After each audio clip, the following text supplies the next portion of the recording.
என்னது, மரத்தை வெட்டினா ரத்தம் வருதா? அட ஆமாங்க, நம்பவே முடியாத ஒரு விசித்திரம் தான் இது. ஆப்பிரிக்காவோட சோகோட்ரோ தீவில் இருக்கிற இந்த டிராகன் பிளட் இந்த மரத்தை லேசா வெட்டினா கூட மனுஷங்களுக்கு வர்ற மாதிரியே அடர் சிவப்பு நிறத்துல திறம் கொட்டுமா. இதை பார்க்கவே ஒரு தலை கீழ்கூட மாதிரி ரொம்ப விசித்திரமா இருக்கும்னு சொல்றாங்க. ஏன்னா இதுல இருந்து ரத்தம் வருதுன்னு யோசிக்கிறீங்களா?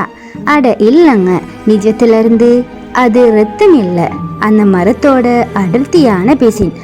ஆனா பார்க்கறதுக்கு அச்சு அசலா ரத்தம் மாதிரியே இருக்கிறதுனால தான் இது உலக புகழ் பெற்ற மர்ம மரமா இருக்கு.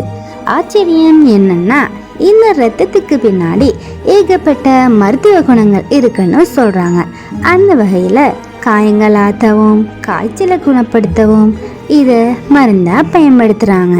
விலை உயர்ந்த வயலின்களுக்கு வார்னிஷ் பூசக்கூட இந்த டிராகன் ரத்தத்தை தான் பயன்படுத்துறாங்க. சுமார் 650 வருஷங்கள் உயிர் வாழக்கூடிய இந்த மரம் இன்னைக்கு அழிந்து வர்ற ஒரு பொக்கிஷமா இருக்கு. இயற்கையோட இந்த மர்மமான படிப்பை பத்தி நீங்க என்ன நினைக்கிறீங்க? மறக்காம கமெண்ட் செக்ஷன்ல சொல்லுங்க.